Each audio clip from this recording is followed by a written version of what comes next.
Good morning all student. Today online teaching video number 30 for class 8 science. In this video we are starting the new lesson. As we know, in the previous video we have completed our lesson force and pressure, lesson number 11.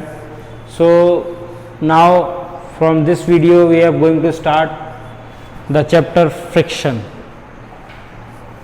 जैसा कि हमने पिछले chapter में भी पढ़ा था, contact force का एक टाइप होता है आपका फ्रिक्शनल फोर्स। कांटेक्ट फोर्स का एक टाइप है आपका फ्रिक्शनल फोर्स। तो फ्रिक्शन क्या है, तो इसका एक एग्जांपल हम लेते हैं। सपोज कीजिए जब आप सुबह नहा के निकले तो आपने अपने बालों में तेल लगाया, तो जब तेल को अपनी गद्दियों पे डाला या अपनी हथेलियों पे डाला तेल को, तो फिर जब आप उसको स्टेप से मिलाओगे तो आपको बड़ा स्लिपरी फील होगा, हाथ फिसलते हुए नजर आएंगे। आप उस पे ऐसे रख के एक साइड में प्रेशर कर दोगे तो ये चीज स्लिप हो जाएगी। लेकिन अगर वही चीज आप कोई काम कर लो, उसके बाद फिर हाथ एकदम रफ हो गए, फिर आप उस चीज को ऐसे करिए तो आपको प्रॉब्लम होगी। आपको थोड़ी सी फोर्स लगानी पड़ेगी किसी चीज को धक्का देने में। दूसरा एग्जांपल, घर में वाइपर्स यूज किए जाते हैं। किस लिए? ताकि पानी को निकाला जा सके। अब हम अगर वही वाइपर रोड पे इस्तेमाल करें तो क्या पानी निकलेगा? कभी नहीं। क्यों? क्योंकि जो रोड की सरफेस है वो रफ है और जो आपकी घर की जो टाइल्स लगी हुई हैं वो बिल्कुल स्मूथ है। इसलिए वहां पे जो वाइपर का जो लोअर पार्ट होता है वो आपकी टाइल्स से बिल्कुल चिपक जाता है और उसमें से जितना पानी है उसको रिमूव करने में हेल्प करता है। ये हो गया एक एग्जांपल। इसके बाद दूसरा एग्जांपल लेते हैं। जैसे स्केटिंग करते हैं बच्चे, तो अगर स्केटिंग कर रहे हैं तो वो जो फर्श बनाया जाता है स्केटिंग का वो सीमेंटेड होता है और बिल्कुल चिकना होता है ताकि कोई भी स्केट कर सकता है उस पर। लेकिन अगर हम उसको रफ बना दें, आड़ा टेढ़ा बना दें, तो इस पे स्केट होगा, वो कभी नहीं कर सकते। स्लाइडिंग आती है आपकी, जिसको हम फिसल पट्टी बोलते हैं। इसमें क्या होता है, इसमें उसकी जितनी ज़्यादा स्मूथनेस होगी उतनी ही ज़्यादा आप उस पर फिसल सकते हो, और जितनी ही ज़्यादा रफनेस होगी आप उतने ही कम उस पर फिसलोगे, उतना ही आपको फोर्स लगाना पड़ेगा, या आप उतने ही ज़्यादा उस पर रुक के फिसलोगे। एक एग्जाम्पल और, घर में गेट वगैरह होते हैं तो बारिश के बाद क्या होता है कि जो हमारे गेट होते हैं उनकी जो कुंडी होती है या उनमें जो हम कुंडी बंद करते हैं तो उसमें काफ़ी ज़्यादा आवाज़ आती है। वो किस चीज़ की वजह से आती है? क्योंकि जंग लग जाती है तो जो दोनों सरफेस होते हैं वो हो जाते हैं रफ, तो आपस में वो एक दूसरे में टकराते हैं तो एक आवाज़ आती है। लेकिन अगर आप उसी में ऑयल डाल दो तो वो बिल्कुल स्मूथली लगेगा। क्यों? क्योंकि जब तक वो रफ था तब तक उसमें आपका फ्रिक्शन था, और जब वो ऑयल डाल दिया तो वो स्मूथ हो गया। अब बात यहां आ रही है कि रफ सरफेस में एक फोर्स लग रही है जो कि उसके ऊपर जो टॉपिक या आपकी जो ऑब्जेक्ट चल रहा है वो ऑब्जेक्ट रुक रहा है। तो मतलब फ्रिक्शन क्या है कि एक तरीके का अपोजिट फोर्स है जो कि किसी मूविंग ऑब्जेक्ट को, या आप कह सकते हो किसी रनिंग ऑब्जेक्ट को रोकने में हेल्प कर रहा है। जैसे आप चल रहे हो, अगर आप किसी भी रफ सरफेस पे चलते हो तो आपका चलना इजी है, आप इजीली वहां पे चल सकते हो रफ सरफेस पे। लेकिन अगर वही सरफेस पे, जैसे एग्जांपल लेते हैं, घर में फर्श है, आप फर्श पे इजीली चल रहे हो, लेकिन अगर उसी फर्श पे तेल डाल दिया जाए या फिर वॉशिंग पाउडर का जो पानी है वो डाल दिया जाए तो आपका चलना मुश्किल हो जाएगा, आप स्लिप हो जाएंगे, गिर जाएंगे। तो जब आप पाँव रख रहे हो या भाग रहे हो तो कई बार ऐसा होता है कि हम जैसे भागते हैं तो जो हमारे जो टोज होते हैं वो ज़मीन को प्रेशराइज करते, धक्का देते हैं और पीछे की तरफ खींचते हैं, तब हम आगे बढ़ते हैं। लेकिन अगर वहीं आपके जो टोज हैं अगर वहां पे ऑयल डाल दिया जाए फिर आप रन करो तो आप तुरंत गिर जाओगे। क्यों? क्योंकि वो सरफेस स्मूथ हो जाएगा। तो अब हमारा जो टॉपिक है फ्रिक्शन का उसको स्टार्ट करते हैं। तो उसमें यही बताया गया है कि फ्रिक्शन क्या है। फ्रिक्शन एक अपोजिंग फोर्स है जो कि स्टेशनरी ऑब्जेक्ट एक मूविंग बॉडी पे लगाता है। जैसे रोड है वो स्टेशनरी है, उसके ऊपर कार चल रही है, वो आपका मूविंग ऑब्जेक्ट है। अब इसके अपोजिट डायरेक्शन में ही लगाओगे। अगर जो फोर्स है वो अपोजिट डायरेक्शन में लग रही है तभी कोई चलता हुआ ऑब्जेक्ट रुक सकता है। तो अपोजिट डायरेक्शन में एक फोर्स लगती है जिसको हम क्या बोलते हैं? फ्रिक्शन। और ये फोर्स क्या कहलाती है? आपकी फ्रिक्शनल फोर्स। क्या कहलाती है? आपकी फ्रिक्शनल फोर्स। ठीक है। अब नेक्स्ट है आपका फ्रिक्शनल फोर्स के बाद डायरेक्शन ऑफ फ्रिक्शन। फ्रिक्शन का डायरेक्शन क्या होगा? फ्रिक्शन का डायरेक्शन होगा कि जिस डायरेक्शन में आपका कोई ऑब्जेक्ट मूविंग कर रहा है या मूव कर रहा है उसका अपोजिट। अगर आपका ऑब्जेक्ट लेफ्ट डायरेक्शन में जा रहा है तो फ्रिक्शनल फोर्स राइट डायरेक्शन में लगेगी। आपका अगर राइट डायरेक्शन में जा रहा है तो फ्रिक्शन फोर्स लेफ्ट डायरेक्शन में लगेगी। तो ये चीज याद रखना कि जो आपका फ्रिक्शन की फोर्स की जो डायरेक्शन होती है, फ्रिक्शन की डायरेक्शन होती है, वो हमेशा क्या होती है? Opposite to the moving object. Moving object के अपोजिट होती है, opposite to moving object. Moving object की जो डायरेक्शन होती है उसके अपोजिट होती है डायरेक्शन किसकी? फ्रिक्शन फोर्स की। समझ गए? एक टॉपिक आपका ये फिनिश हो गया। अब नेक्स्ट आता है इसका कॉज। फ्रिक्शन कैसे जनरेट होता है, क्यों जनरेट हो रहा है?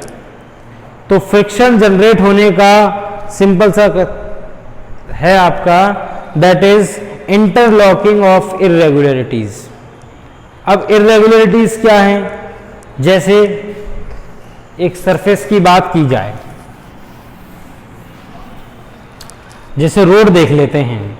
अगर रोड को अगर आप बारीक से देखो तो अप डाउन्स उसमें कहीं इस टाइप से आपको इर्रेगुलरिटीज उसके अंदर मिलेंगी। सपोज कर लीजिए एक आपका रोड हो गया, ठीक है, इसमें आपको इर्रेगुलरिटीज मिल रही हैं, ठीक है।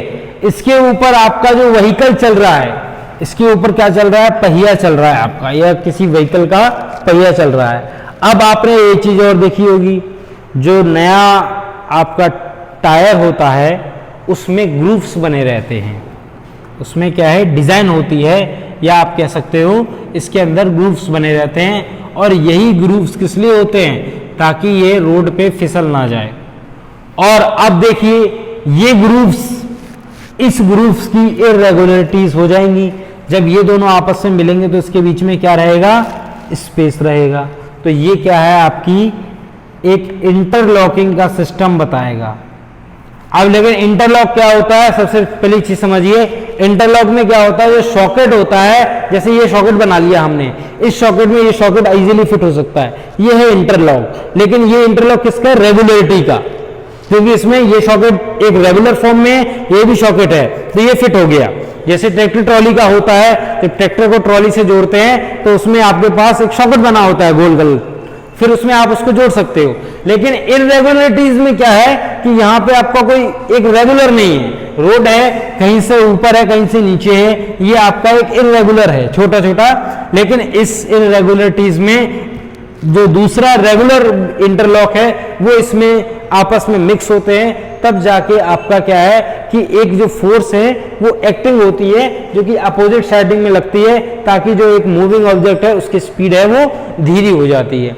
अगर आप देखोगे जब तक आप पैडल मारोगे साइकिल के तब तक ही आपकी साइकिल फास्ट चलेगी, और जिस समय आप पैडल छोड़ दोगे आपकी साइकिल की जो स्पीड है वो धीरे धीरे धीरे धीरे कम हो जाएगी और एक प्लेस ऐसी आएगी जहां पे वो रुक जाएगी। क्यों? क्योंकि जो रोड है या जो आपकी रास्ता है वो रास्ता उस साइकिल के टायर पे क्या है, एक अपोजिट फोर्स लगा रही है, और वो अपोजिट फोर्स क्या है, फ्रिक्शनल फोर्स, जिसका मेन कॉज क्या है, इंटरलॉकिंग ऑफ इर्रेगुलरिटीज।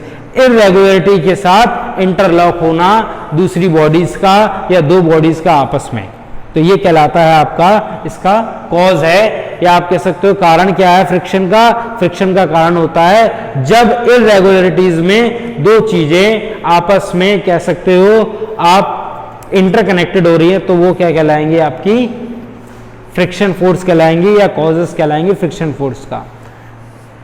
नेक्स्ट देखिए, इसमें आपका एक एग्जांपल भी दे रखा है हाथ का। ठीक है, आप हाथों को रब करिए तो आपको बड़ा फोर्स लगानी पड़ रही है, आपको फोर्स लगानी पड़ रही है, लेकिन अगर आप इसको हाथ को एक हाथ के ऊपर रखे रहेंगे ये मूव नहीं होगा। अगर आप थोड़ी सी फोर्स लगाएंगे तो भी मूव नहीं होगा। अगर बहुत ज्यादा फोर्स लगा दी जाए तब जाके ये हल्का सा मूव हो सकता है, लेकिन यहाँ आके ये फिर फंस जाएगा। क्यों फंस जाएगा? क्योंकि ये वाला पोर्शन आपका एक लॉक्ड और ये आपका सिस्टम बनाता है जिसमें इंटरलॉक हो जाएगा, इसके बाद ये फंस जाएगा, आगे नहीं जा पाएगा। तो ये भी क्या है आपका एक इंटरलॉकिंग। लेकिन इसी में आप तेल लगा दीजिए, तेल लगा दीजिए बढ़िया, और थोड़े से प्रेशर दीजिए, आपका हाथ यूं तुरंत फिसल जाएगा। तो ये भी क्या है, मेन हमारा काम क्या है कि कॉज ऑफ फ्रिक्शन क्या है आपका, वो इंटरलॉकिंग की वजह से है, और ये फ्रिक्शन क्या है, एक अपोजिंग फोर्स है। अब इसके बाद देखते हैं फैक्टर अफेक्टिंग फ्रिक्शन। फ्रिक्शन को कौन कौन अफेक्ट करता है, या फ्रिक्शन किस किस वजह से चेंज होता है। तो इसमें पहला आता है smoothness of two surface in contact. अगर जितने ज्यादा आपके सरफेस स्मूथ होगा उतना ही कम आपका फ्रिक्शन वहां पे अप्लाई होगा। अगर सरफेस स्मूथ है, दोनों सरफेस स्मूथ हैं, मतलब जो मूविंग बॉडी है उसका भी सरफेस स्मूथ है और आपकी जो स्टेशनरी ऑब्जेक्ट है उसका भी सरफेस स्मूथ है, तो सिंपल सी चीज है आपका फ्रिक्शन वहां पे बहुत कम लगेगा। आपका फ्रिक्शन कब होगा ज्यादा, कि जब आपकी जो सरफेस है वो दोनों रफ होंगे। जितने ज्यादा रफ होंगे उतनी ही ज्यादा वहां पे फ्रिक्शन लगेगी। तो पहला आपका फैक्टर कौन सा हो गया, स्मूथनेस। नेक्स्ट है the force with which the two surface is press together. दूसरा है वेट, दबाव। जैसे मान के चलिए हम इन हथेलियों को बिल्कुल प्रेशर नहीं दे रहे हैं, बिल्कुल ऐसे ऐसे मूव कर रहे हैं, इजीली मूव कर रहे हैं। अब इनको आप दबाइए, प्रेशर कीजिए, अब करिए, तो बहुत मुश्किल हो रहा है। तो सिंपल सी चीज है कि जब आप किसी चीज को प्रेस्ड करोगे या किसी मूविंग ऑब्जेक्ट का वेट बढ़ा दोगे आपके स्टेशनरी ऑब्जेक्ट के ऊपर, तो सिंपल सी चीज है उस पर फ्रिक्शन बढ़ जाएगा। और इसलिए कहते हैं कि जितना ही आप वेट बढ़ाओगे उतना ज्यादा फ्रिक्शन उसमें बढ़ेगा। नेक्स्ट है आपका speed up the moving object.